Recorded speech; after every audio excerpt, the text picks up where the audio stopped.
keeping it honest. And on the show, we try to give both sides of the story, the left side, the right side. And at the end, hopefully you will decide. You may be upset with what we do, but at the end of the day, you'll realize that it is the truth. You have any questions or comments, you can email yours truly. It's parkerman2011 at gmail.com, parkerman2011 at gmail.com. You can text me 216-702-3718, 216-702-3718. Since I've been doing broadcasting for many years in different forms of broadcasting, I have always wanted to have this person on my show. Years ago, I wanted to have him. I've always seen him and respected him as one of the smartest people out there. I mean, and you already know about this guy. So now this guy is running for president of the United States. Give you a little background. We all know him. The interesting thing about him, he's been in a couple Matrix movies. He loves jazz. He loves the blues.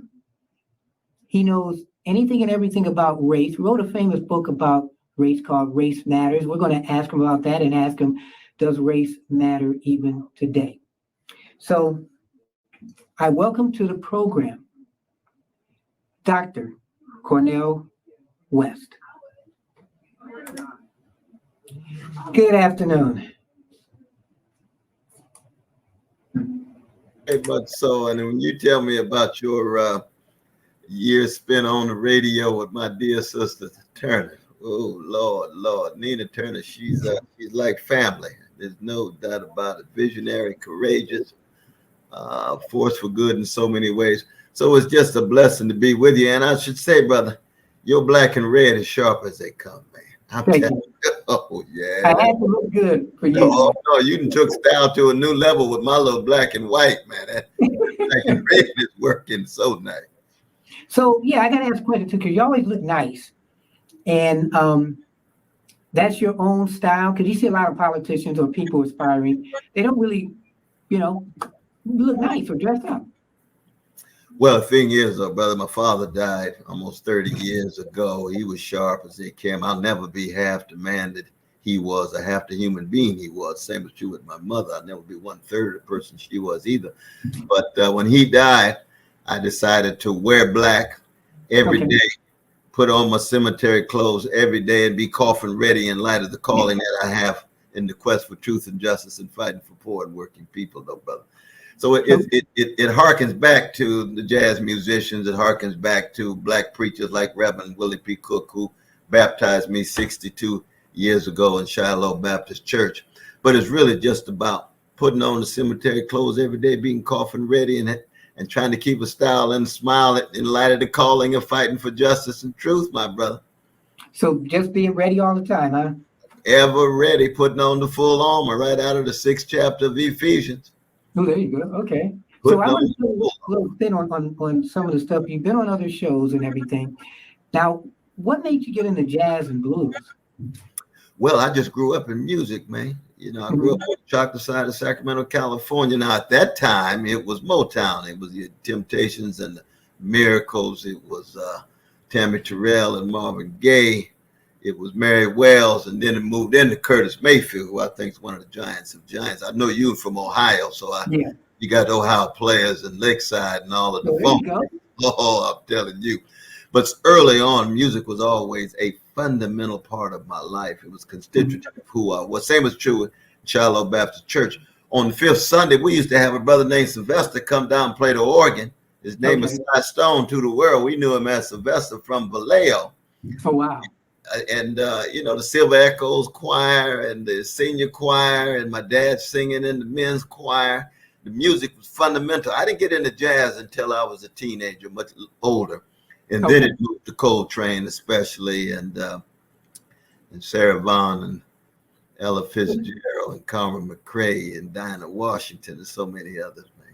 So now if you had to be a jazz person, I know you did a documentary a couple years back with some academics, and you were dealing with jazz and blues and comparing that to, I guess, life. So what I want to do, I want to kind of do something like that as we do this show. Mm-hmm. So you compare yourself to as an artist? Well, I view my musical roots going back to Delta, Mississippi with Son House and Robert Johnson. And what I mean by that is you had tremendous artists who wanted to tell the truth about catastrophe. So the blues is about catastrophe. Catastrophe honestly confronted and artistically transfigured. So the B.B. King, Mississippi too.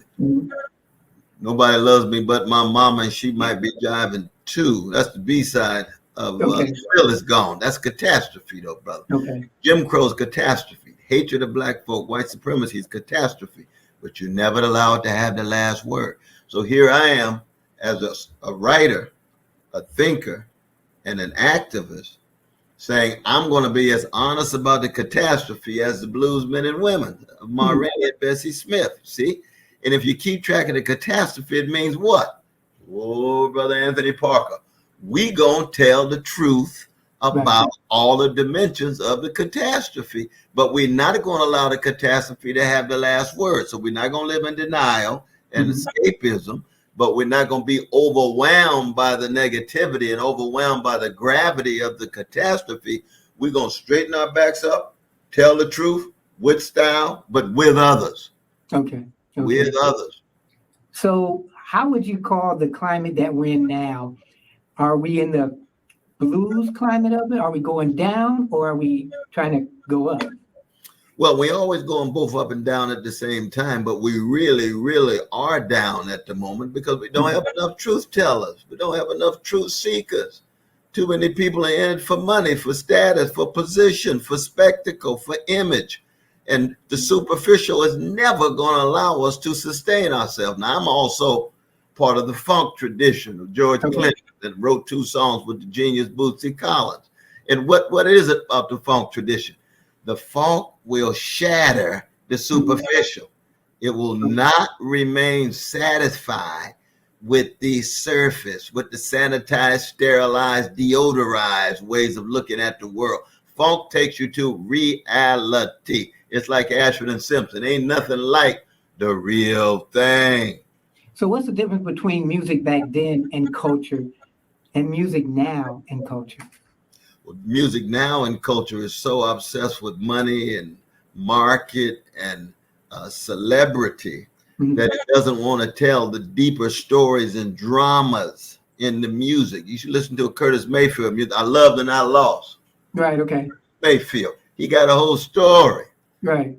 Teddy Pendergrass got a whole story from Gamble and Huff. Nowadays, you don't get story and drama. You just get these little sounds coming out of the computer to try to titillate the bodies and stimulate people's pleasures so that they don't want to engage in the deeper issues of what love and life and history are all about. Where are the Nina Simone? Well, we got some Nina Simone. I'm not saying we don't have any at all, but I'm talking about the giants, the Gil Scott Herons and Nina Simone.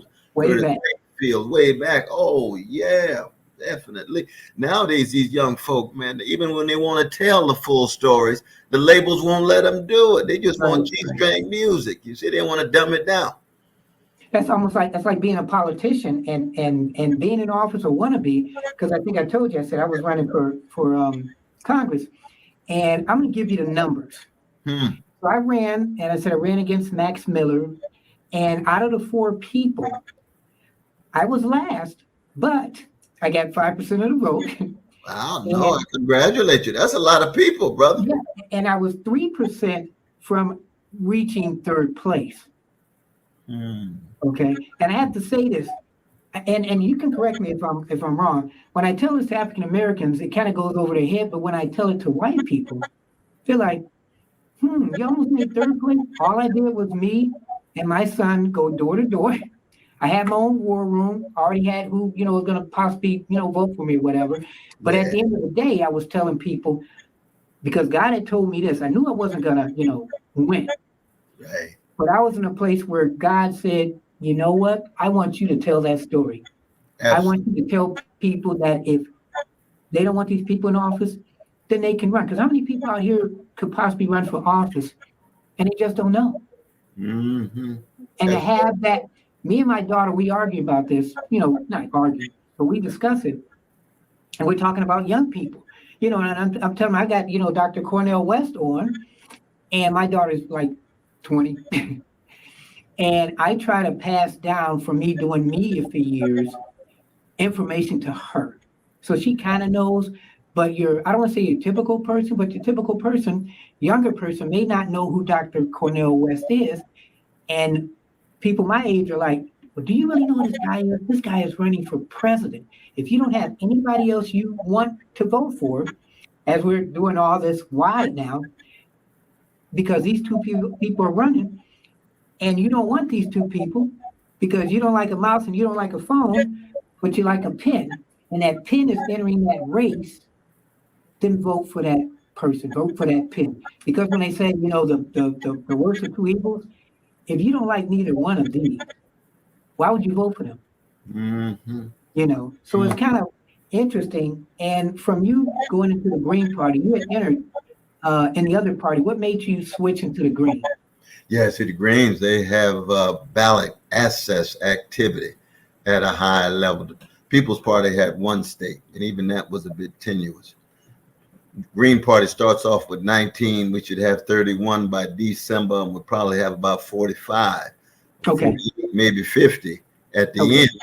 You see, so the Green Party is coming in strong. Green Party has a history. It has some infrastructure. We still have, work to do, much work to do, right, no doubt. But it just means that you become a much more serious and significant candidate when you have that ballot access. It's so difficult to get ballot access because the two parties have a stranglehold on the process. You got to pay money. You got to get certain states 100,000, 150,000, 30,000, 40,000. New York City only got 42 days to get 45,000 signatures. Wow. So that it's not an open kind of thing. I guess when you ran, I'm sure you had some impediments not having money. Yes, I did. We had on that ballot, though, you see. Yeah. But at the national level, presidential level, oh, they got that thing. You can see how the two-party system has become an impediment for democracy, because it means that so many positions and perspectives are not highlighted. I come from the Martin Luther King Jr. Fannie Lou Hamer legacy, which puts a stress on poor and working people and begins on the chocolate side of town, which means you got to hit white supremacy honestly, strong, but you're coming from a moral and a spiritual perspective so that you're always embracing everyone's humanity, but you're telling the truth about these catastrophes. And isn't poverty, mass incarceration, and not enough health care, indecent housing, and not enough access to Medicare and so forth. And so, but how does this change though? Because the more I interview people and get back into my newsiness, and I try to be fair, how do you, if you have the Democratic Party and you got Kennedy and Williamson, and I think Kennedy was saying how they're shutting him down from doing certain things. Absolutely. How do you break that unless people get out there and support you? That's it. That's it, though, brother. That's it. And we have to have concrete examples like yourself. You see, there's a certain spiritual dimension of what you've done and what other politicians have done who ran for office. You inspired people. You provided them with an alternative vision.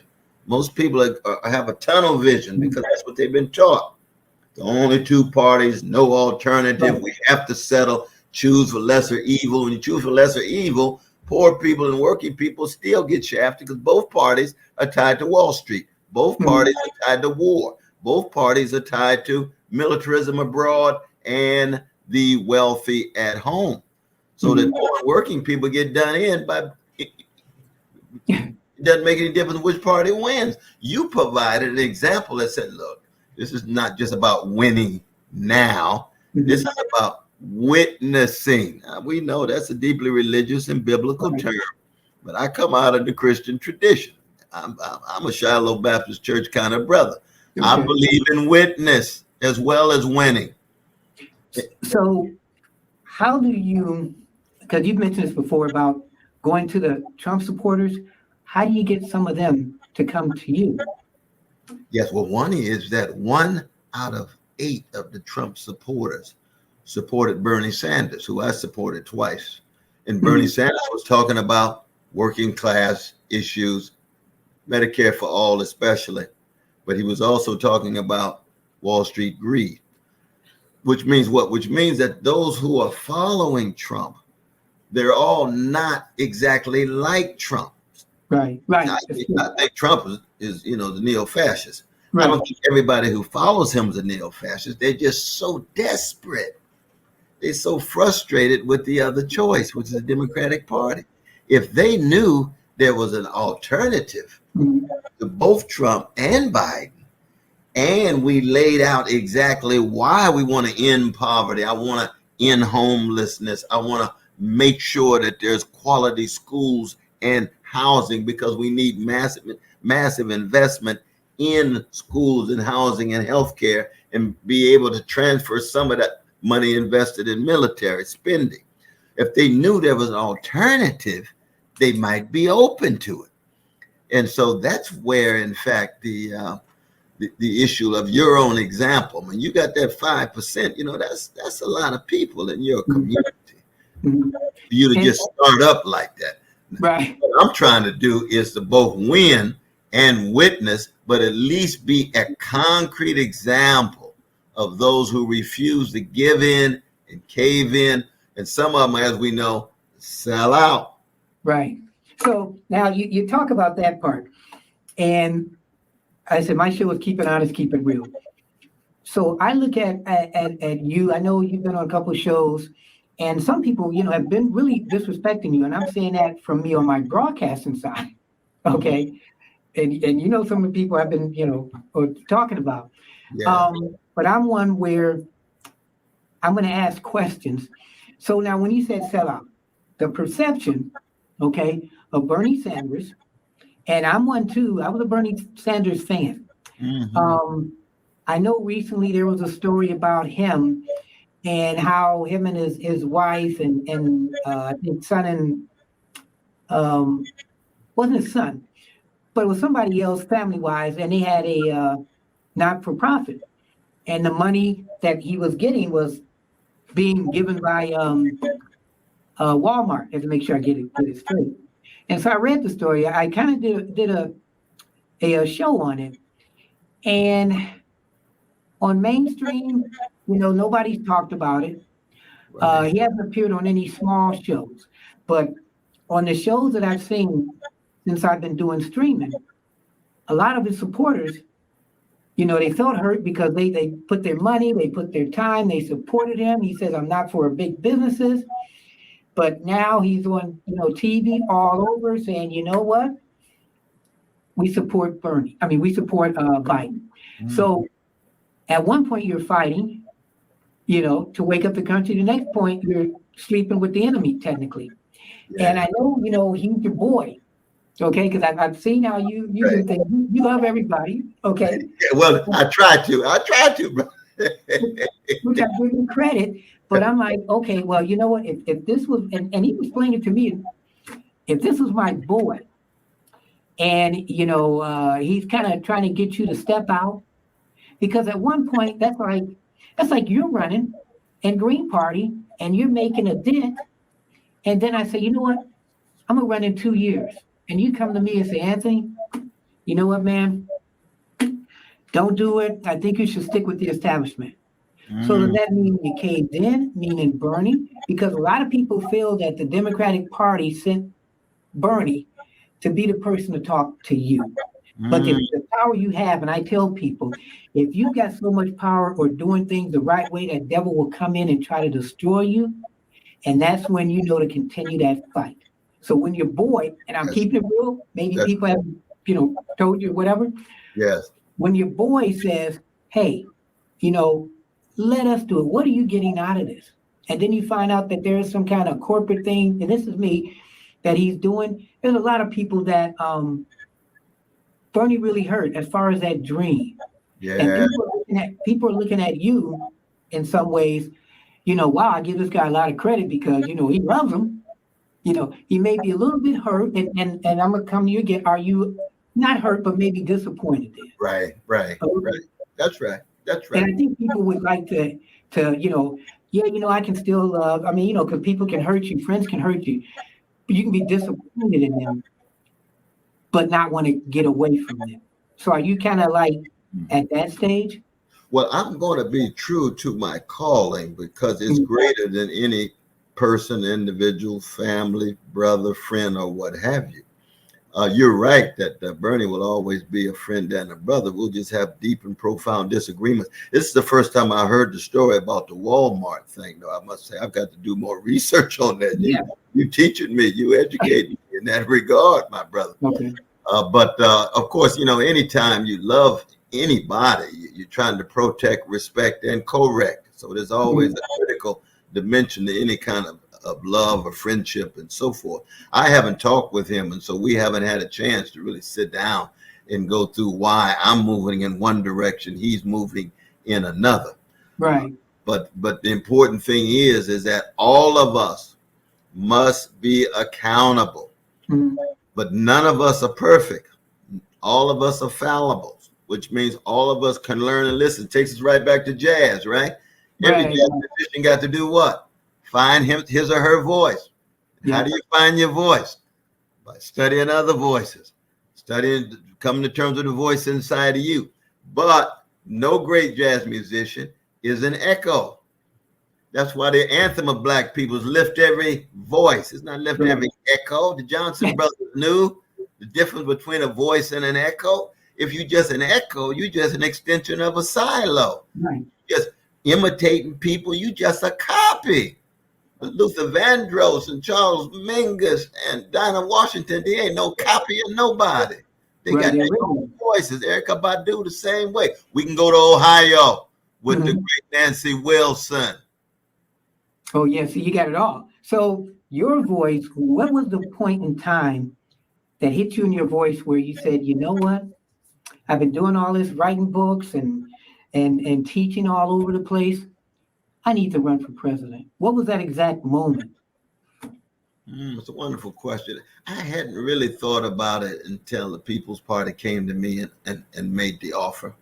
And I said, I got to ponder, pray, and talk to Anna Heath, to my beloved wife, and my brother, Clifton. Again, I'll never be 1/4 of the brother he is, but he's 3 years older. You know what I mean? So he means the world to me, just like my two sisters and the kids, but and daughter and son. But I hadn't really thought about it. I've been lifting my voice. I lift my voice in the classroom. I lift my voice in church. I lift my voice in the cell. I lift my voice in jail. I lift my voice in the corner. I lift my voice in the lecture. Now, I'm a hang loose Baptist, so I spend a lot of time in nightclubs. So I lift my voice in nightclubs. You know what I mean? So there's a consistency I've always tried to hold on to. But now it spills over into electoral politics. It's like when you decided to run, you the same brother Anthony Parker. Everybody know brother Anthony Parker. He just telling the same truth he been telling in the barbershop or at your house, in the crib, or in the street, or whatever it is, in the church, whatever your religious sensibility is. You know what I mean? You the same brother. I'm the same brother. But now it's spilling over. And at the presidential level, you see, they're not really used to somebody trying to tell the truth, the painful truth at the presidential level. They just